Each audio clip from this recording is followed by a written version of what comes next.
Hey guys, so we're going to make a tessellation, and it's going to be inspired by MC Escher's tessellations. A tessellation is a pattern where the shapes fit together perfectly.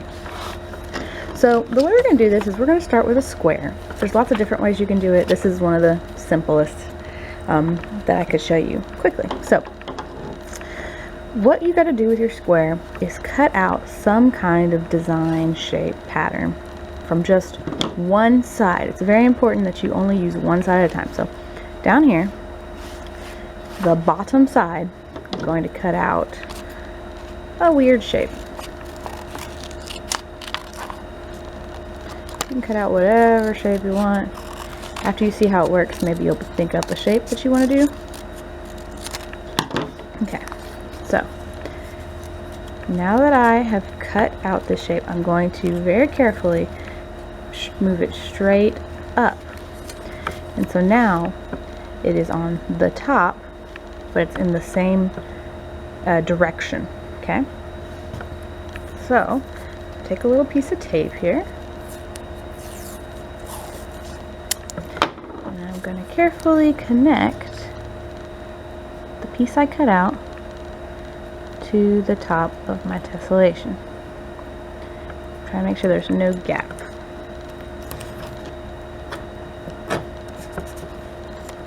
Okay, I have a little extra tape, so I'm just gonna roll that over. Or you could cut it off too.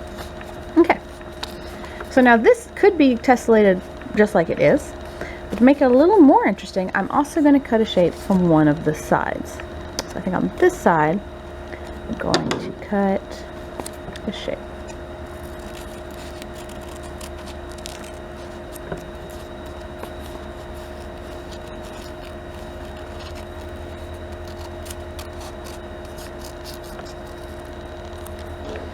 Okay.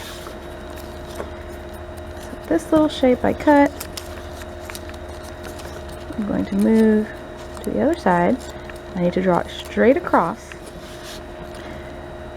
I don't want it to be higher or lower. I want it to be straight across. And then I'm going to tape it back on.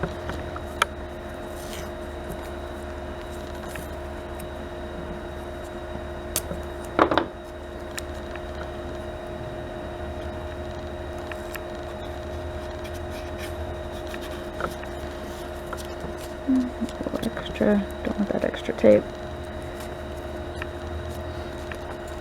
Okay, so now I have this shape, and this shape can be tessellated. So I'll show you what that means. You're going to put your shape down on your paper, and you're going to trace around the whole outside of it.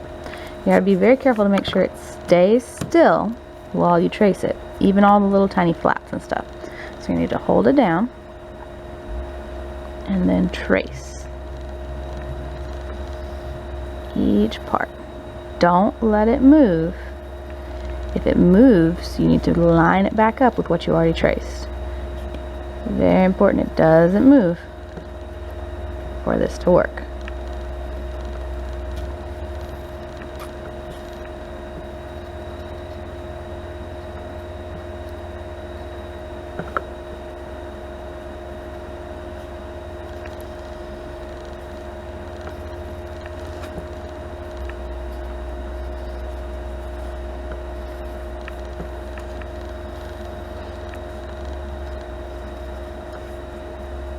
Oop, make sure you line it back up if it moves.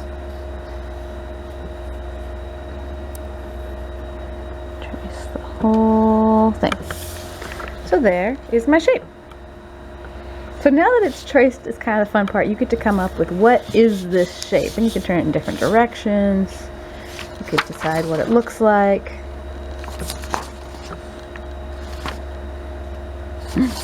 Okay, I'm going to go this direction. You could have made it like a fish that way, but I'm going to go this way. And I'm going to say,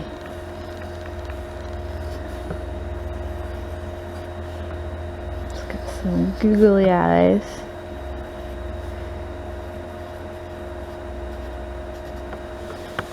And that's he's got little hands. So he's doing a little kind of dance, little hand wave there. So and then maybe like a belly.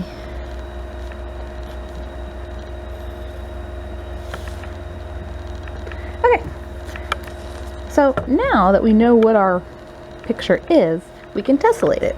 So we're going to line up our piece to fit into the holes from the first time we traced it. So this little arm fits right in there.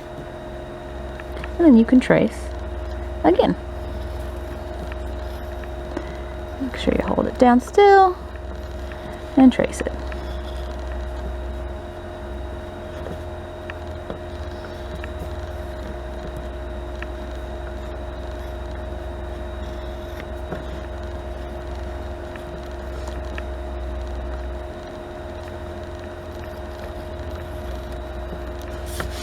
There we go. And I can draw a little face on that guy, and they don't all have to be exactly the same either. So like maybe this guy's looking over here.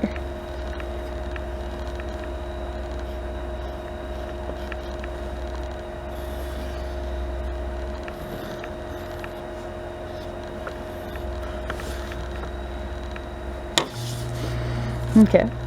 So I'll go ahead and trace all of them, and you'll see it when I get done.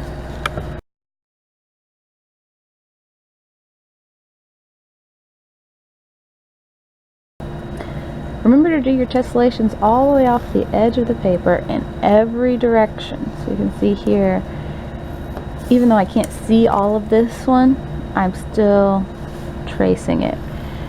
And you don't have to retrace the side you already traced. So since this side's done, I don't need to retrace it with the arm, I just can trace the other side.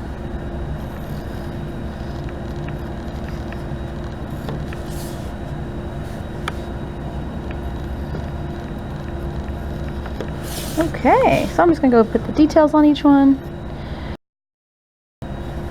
So whenever you're doing this, you're going to want an alternating pattern to make sure that your tessellation is showing up.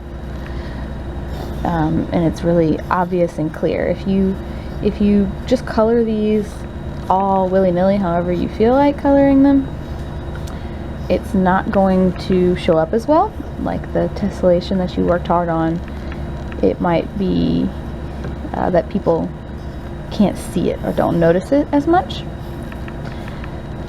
So you're going to have to do like an alternating pattern to make sure people see what you're trying to do.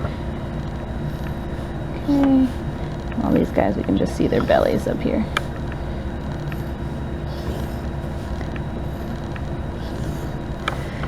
Okay, so let me grab some colors. So let's just take 2 colors for now to alternate between. I've got some of this orangish red, and I want something very different from that. How about this yellow? Okay, so I'm going to color these guys' bodies, and it's going to be kind of like a checkerboard pattern. So let me start with the guy that I did first, and I'm not going to color this super nice right now. This one's just my sketch. So I'm coloring in his body with this red-orange, right?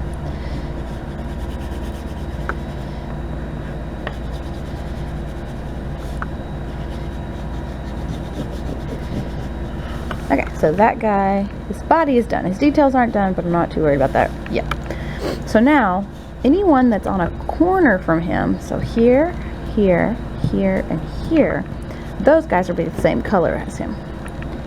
The ones that are touching him, neighbors, there, there, there, and there, they're going to be the different color. So this guy's going to be the red-orange. And then these guys are going to be the other color. So these guys are going to be yellow. So now that you've got the pattern, you should be able to figure out what all of their colors are going to be by looking at the ones you already colored. So for instance, what's this guy going to be colored? Well, he's sharing a side with this guy, so he can't be the same color as him, so he has to be the other color. Same thing for this guy up here. He can't be the same as that guy, so he has to be the other color. Alright, now if there's just a little arm peeking in, if the arm's on top of the color needs to be the other color so they don't get confusing. So this one needs to be this one, but this one needs to be this one. Okay, a little bit down there goes to him. Alright, this line, and this needs to be this color. Oh, got to add these guys' eyes down here. You'll still be able to see their eyes.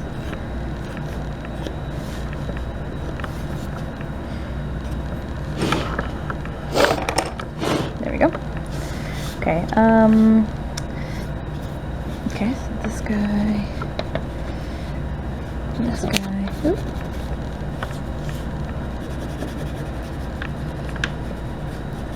And this guy up here. Alright, and I missed, yeah, these guys down here that I forgot their eyes on. Color that guy in a little more. Alright. So I hope you get it. It's like a checkerboard pattern. Color this guy in a little more too, so you can see a little better. So the same thing's going to pretty much go for the detail colors. So let's say if you want red guy to have pink details, then yellow guy can't have the exact same pink details. Let's give yellow guy green details. Okay, so yellow guy has green tummy, very light green.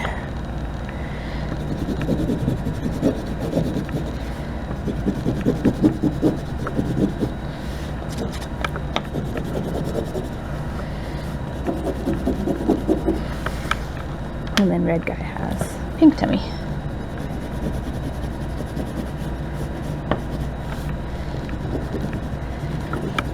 So you see how you have to go back and forth, and if you do, you color it all the way in nicer than I'm doing, it's going to look really cool and make your tessellation stand out.